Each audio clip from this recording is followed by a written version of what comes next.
الرحمن الرحيم وصلى الله على النبي الكريم إنا لله وإنا إليه راجعون.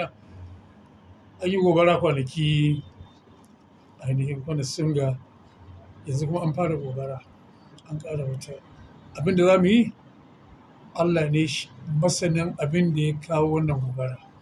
Allah ka mayar musu da alkhairi, Allah ka musanya musu baƙin ciki ya koma farin ciki, Allah ya ninka musu alkhairi fiye da abin da suka yi asara. Ina roƙon al'umma kowa ya ja bakinsa ya shiru, kar mu dinga yin maganganu akan 'yan kasuwar. Mu bar wa Allah sirrin, Allah shi ya san abin da yake nufi da wannan asara da suka yi.